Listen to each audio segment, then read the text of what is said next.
Саламатсыздарбы, Кыргыз Тайм каналынын көрүүчүлөрү. Бүгүнкү көрсөтүүбүздө клиптерге тартылгым келбейт, баары бири-бирине окшош дейт актриса Назбийка Айдарова. Сиз бул кызды учурдагы кыргыз тасмаларынан, клиптерден да көп көрөсүз. Көбүнчө назик, жоош, мээримдүү кыздын ролун аткарган Назбийка Айдарова биздин бүгүнкү Кыргыз Тайм каналынын каарманы. Актриса маектешүүгө бийчи жигити менен чогуу келип, жакшы жаңылыктар менен бөлүштү. Кандайсың Назбийке, кандай жаңылыктарың бар? Жакшы, рахмат. Сентябрдын аягында Жамгырдан кийин аттуу тасма эл сынына коюлат. Ала качуу маселесин чагылдырган бул кинодо мен башкы ролду ойнодум. Тасманын тартылып бүткөнүнө 2 жыл болуп калды. Бирок монтаж эми бүтүп, көрсөтүлгөнү жатат. Фильмдин сценаристи, продюсери Корей улутундагы америкалык Южиня Чанг, режиссеру Чыңгыз Нарынов. Мындан тышкары Напарниктер тасмасынын 2 бөлүгүндө башкы каармандын ролун ойнодум. Бул ролум буга чейин аткарып жүргөн назик, жоош кыздын образынан айырмаланат. Өзүм деле назик, жоош кыздын образын жарата берүүдөн тажадым. Клиптерге тартылууга да көп сунуштар түшсө керек. Клиптерге тартылган жакпайт. Азыр клиптер бири-бирине окшош. Көпчүлүгүндө сүйүшкөндөр урушуп, ыйлап, бири экинчисин таштап кетет. Айрым учурда ыр менен клип бири-бирине такыр төп келбей калат. Клипке тартылууга көп сунуштар түшөт. Мен көпчүлүгүнөн баш тартам. Кээде тааныштарыма жок дей албай тартылып берем. Өзгөчө клип болсо тартылмакмын. Мен чыныгы кыргыз кызынын образын чагылдырганды жактырам. Бир кезде актрисалык билим алууну көздөп жаттың эле. Билим ала элекмин, 5 жыл окуп, кийин кадр артында гана иштеп калгандарды көп билем. Себебин сурасам, окуп жүргөн кезде бизден ашып кетпесин дегенсип, мугалимдер тасмага тартылууга тыюу салышат экен. Диплом алгандан кийин гонорардын аздыгынан актер, актриса болбой, кадр сыртында иштеп калышат. Мисалы, жарык койгондор актерлорго караганда жакшы акча табышат. Ошондуктан чет өлкөдөн билим алгым келет. Эң көп жана эң аз гонорарың канча болгон? Көп гонорарды Жамгырдан кийин тасмасынан алдым, бирок канча экенин айта албайм. Эң азын алгачкы жолу тасмага тартылганда алгам. Ал жинмен болчу. Анда мага 1000 сом берип, биринчи жолу тартылып жатасың, бул өзүңө эле керектешкен. Нааразы болгом. Анткени таң аткандан түнгө чейин ошол тасма менен жүрдүм. Суукта калган учурларым болгон. Өзүңдү сулуулардын катарына кошосуңбу? Жок, менден өткөн сулуулар бар. Кыргыздын баардык кыздары сулуу. Бийлеп жүрүп, чет жерлерге көп чыгып калдым. Ошондо казак жана кыргыз кыздарынын сулуулугуна суктангандарды көп көрдүм. Ачык кийинбейм деп калдың. Ага эмне себеп? Биздин эл андайды түшүнбөйт. Көп сөзгө калам. Ал эмес, боенуп алсам, аябай көп боеносуң, сага жарашпайт экен, сулуу деле эмес экенсиң деп жазгандар бар.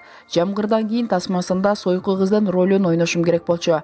Мен өтө ачык кийинбейм, эротикалык сценарийларга тартылбайм дегенден кийин сценарийди өзгөртүштү. Сенде көрө албастык, негизсиз сындарга карата иммунитет пайда боло элекпи? Жок, мага карата айтылган бардык сөздү эстеп калам. Эл айткан сынга жараша мындай сүрөт чыгарбаш керек, анчалык боенбош керек деп калам. Сөзгө калбайын деп аракет кылам. Кабыл албай коеюн десем деле ал сөздөрдү ойлоно берем.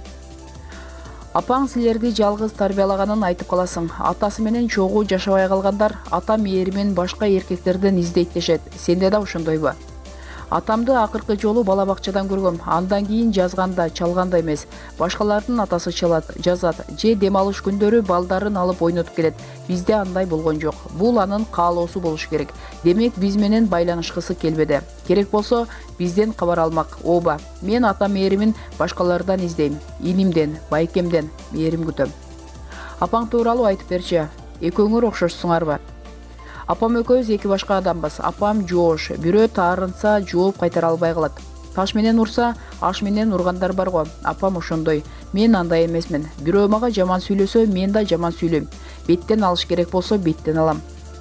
Маектешүүгө жигитиң менен ээрчип келдиңер. Жеке жашооңордо өзгөрүүлөр болгону жаткан го. Үйлөнүү той жөнүндө ойлонуп жатабыз. Так кесек качан болорун айта албайбыз, бирок ушул жылы үйлөнүп калышыбыз мүмкүн. Жигитим бийчи Саламат Абдрахманов. Буга чейин Тумар тобунда бийлеп жүргөн.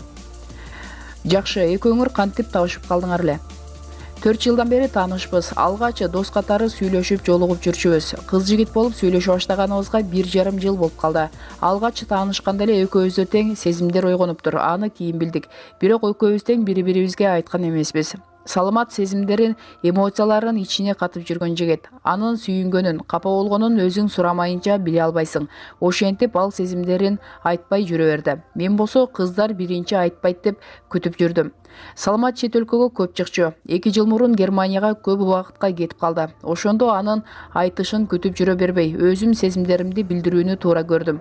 14 февраль күнү сен мага жагасың деп SMS жазсам, ал сен да мага жагасың. Көп жолу айтайын деп айта албай койдум, деп жооп берди. Келгенден кийин да 1 ай эч нерсе дебей жүрдү. 1 айдан кийин гана кыз жигит болуп сүйлөшүү сунушун киргизди.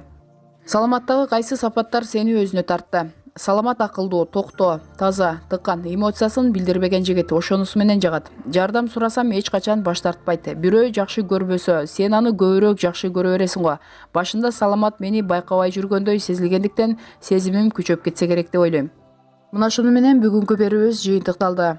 Жогорудагы берүүбүз Назбийке Айдарованын Суперкежи сайтына берген маегинин негизинде даярдалды. Кыргыз Тайм каналына катталып, видеолорду акырына чейин көрүп, эгерде берүүбүз сизге жаккан болсо, лайк басууну унутпаңыздар. Көңүл буруп көргөнүңүздөр үчүн чоң рахмат.